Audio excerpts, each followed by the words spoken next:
I have a problem and I need you to help me solve it. It's called the problem of too many books. I know there's this whole conversation happening here on BookTube about consumerism and how people like me who post on Book Talk and post book hauls probably contribute to that. And yes, I love having a bunch of books. And yes, I come on and talk about what's new and what's popular and try to give you a heads up so you can get those Libby holds ready.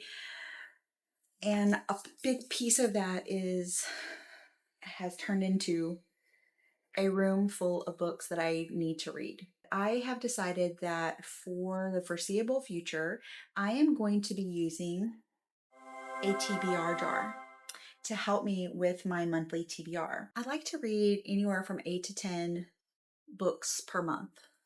Maybe a few more, maybe a few less, depending on work and life and all those fun things. At least 3 to 4 of those per month are NetGalley reads. So those are advanced reader copies that I have an ebook access to that I've agreed to read in advance of the release. And I've backed off on requesting NetGalley advanced reader copies this year because I used to be seriously out of hand, and I've tried to keep it to in no more than 4 publishing in the same month, just to give myself some space to mood read. Well, in addition to that, I get books mailed to me. I also buy books, I thrift books, I find books at little free libraries, I'm gifted books from friends, and as a result, I have this incredible stack or incredible collection of physical books, but I find myself ignoring these and getting more. So I want to shift. I'm not going to do a no buy. I'm not going to go on a book buying ban because I'm the type of person, as soon as I do that, I'm going to break that. That's just me. What I am going to do is try and prioritize my physical book collection.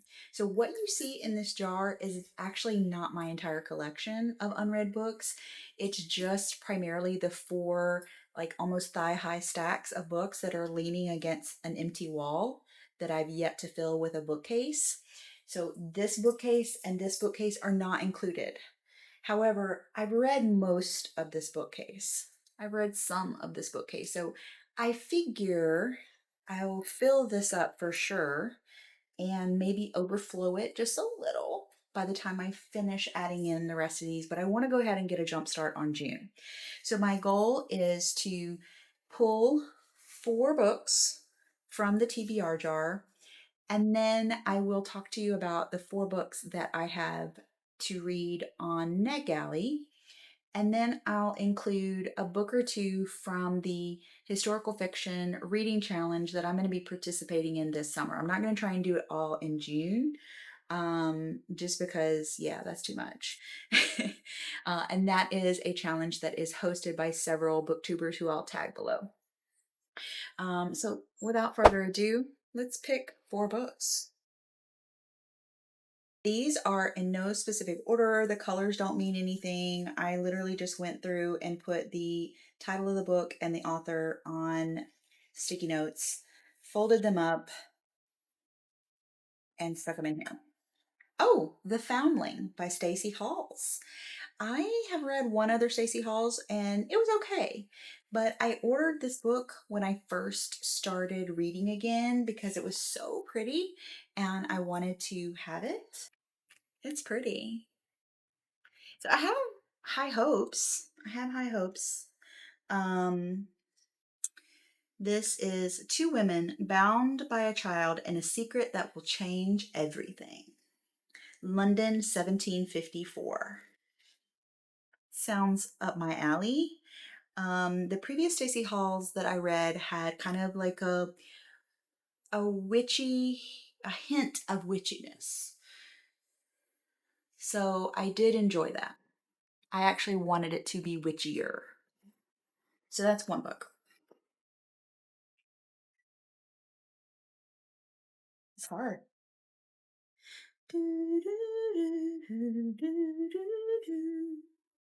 Oh, this one has been in my collection for literally years. Codename Verity by Elizabeth Vine.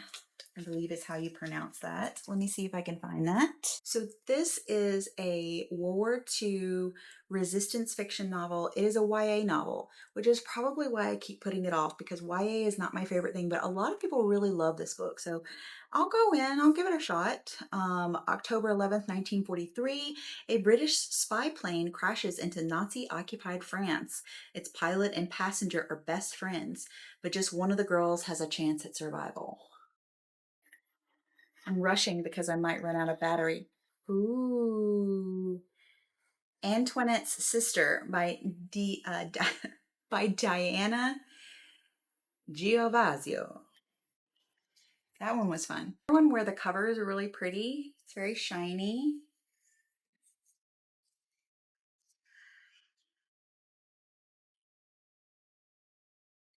As Marie Antoinette took her last breath as Queen of France in Paris, another formidable monarch, Antoinette's dearly beloved sister Charlotte, was hundreds of miles away in Naples, fighting desperately to secure her release from the revolutionaries who would take her life. Little did Charlotte know, however, that her sister's execution would change the course of history and bring about the end of her own empire. That sounds intense. Okay, last one. We'll do one more pink one.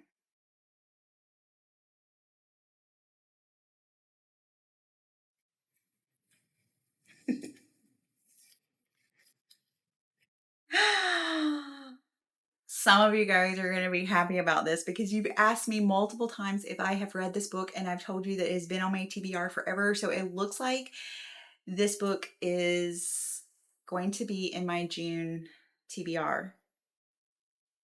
Hold that thought. Betty by Tiffany McDaniel. So many people have told me that I will love this book. I know that it has like every trigger in it possible. At least that's what I've been told. I understand that it is very intense. Um, yeah, let's see. A stunning lyrical novel set in the rolling foothills of the Appalachians about a young girl and the family truths that will haunt her for the rest of her life. I think I've secretly, not so secretly or subconsciously put this one off because I'm a little afraid of it. I'm afraid that some of the content might be like extra triggering.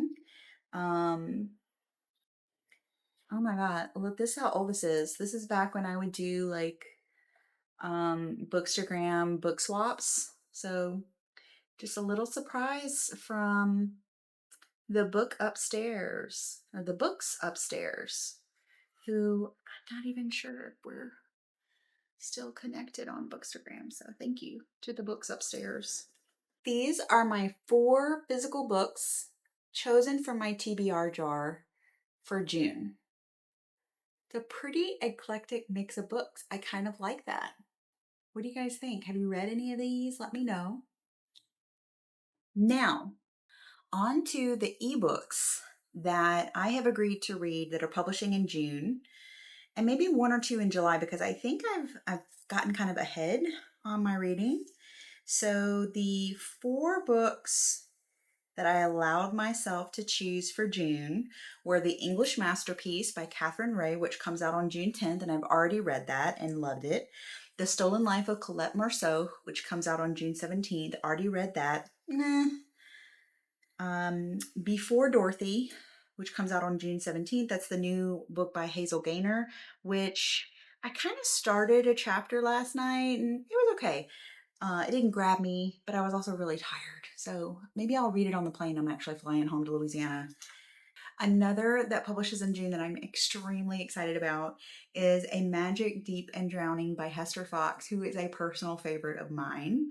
So yeah, I am very much looking forward to that. So since I've already read 2 of my June books, I may also try and read Under the Stars, the new Beatrice Williams.